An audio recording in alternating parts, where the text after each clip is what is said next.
هنعمل النهارده عجينة القطايف بكل سهولة، حرفيا مش هتشتريها تاني من بره. هتطلع معانا بالجمال ده وطعم حكاية خطير. هنضيف لها مكون سري هيخلي معانا القطايف ممتازة ومقرمشة وطرية من جوه حكاية. اول حاجة جهزت الخلاط، هبتدي اضيف عليه هضيف فيه كوبايتين ونص من المية الدافية. تمام كده، وهبتدي اضيف عليه كمان كوباية ونص من الدقيق، عليهم معلقة كبيرة هرمية من النشا، وهي ده المكون السري يا جماعة. نص كوبايه من السميد، وهضيف معلقتين كبار من اللبن البودر، معلقتين كبار من السكر. تمام كده. نص معلقه صغيره من الخميره. تمام. وهضيف كمان نص معلقه صغيره من البيكنج باودر. يبقى المكون السري بتاعنا هو المعلقه الكبيره النشا. هنضيفها يا جماعه على يعني على خليط القطايف ده، هيطلع معانا ممتاز. قوامها حلو جدا، مش هتفتح معاكي ابدا في الزيت. هتحشيها وتقدري تحفظيها في الفريزر وتطلعيها تحمريها، هتبقى معاكي ممتازه. هبتدي بقى افضي كده القطايف في حاجه واسيبها ترتاح لمده 10 دقائق. طبعا اهم حاجه القوام، زي ما انتم ما شفتوه، احنا عايزين القوام القطايف يكون مظبوط، ولا هو تقيل ولا هو خفيف. تمام، زي ما انتم شايفين بالقوام ده كده.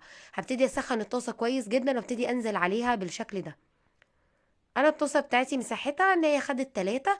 عايزه اقول لكم ان هي فتره اصلا يعني عمل القطايف كلها بمده التخمير بكله هتاخد معاكي نص ساعه بس. هتطلع معاكي بالجمال ده، كفايه ريحتها وطعمها جميله جدا يا جماعه. بص، بمجرد ما بلاقي كل الفقاعات خلاص بتعمل فقاعات كده من فوق، والاقي كده خلاص العجينه اختفت، بشيلها على طول. والموضوع ده في ثواني، يعني ما نسيبهاش. تمام، هتطلع معانا بقى على طول بالشكل ده. طبعا بحطها على الفوطه، يعني انا بجيب فوطه وبحطها كده كل ما بين يعني دور ودور احط فوطه، وتطلع معايا بالجمال ده. شايفين الجمال؟ القطايف ممتازه يا جماعه، حرفيا ممتازه. تحفة. طبعا مجهزين المهلبية دي اللي هي أو حشوة القشطة. دي سهلة جدا. أنا حاطة كوباية من اللبن، بضيف نص كوباية برفعها على النار مع كوباية مع معلقة كبيرة عفوا من السكر، وبضيف عليهم النص كوباية التانية، بضيف عليها معلقة كبيرة من النشا. وبعدين مجرد ما الأول النص كوباية الأولانية بالسكر تغلي، أنزل عليهم بخليط اللبن والنشا وأقلبهم كويس جدا، وبعدين أنزل عليهم معلقتين كبار من القشطة.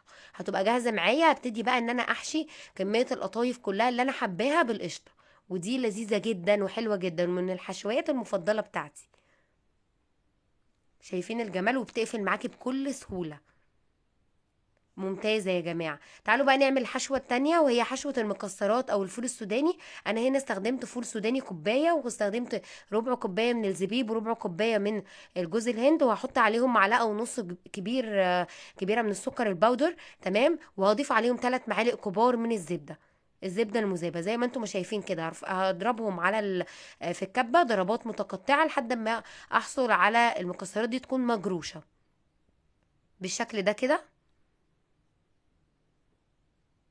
عايزه اقول لكم طريقتها كده احلى بكتير ما بتحطوا الحاجه صحيحه، او ان هي تكون متكسره حجمها بيكون كبير. هبتدي بقى اخد بقى كده واحط معلقه كبيره، هتحطوا منها كميه حلوه جدا.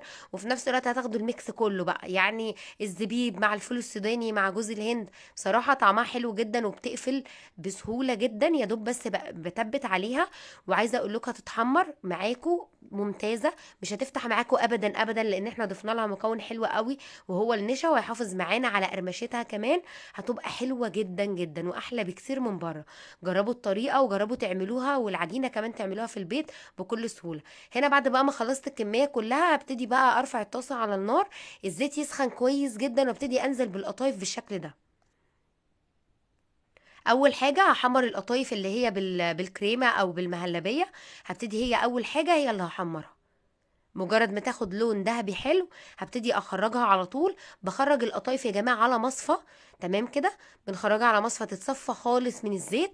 وبعدها ببتدي ان انا انزلها في شربات تقيل بارد. تمام كده. انزل بقى كميه تانية من القطايف. عايزه اقول لكم الشربات هو عباره عن كوبايتين من السكر عليهم كوبايه من الميه. تمام كده. برفعهم على النار، بمجرد ما اول ما يبتدوا يغلوا انزل عليهم نقطتين من الليمون.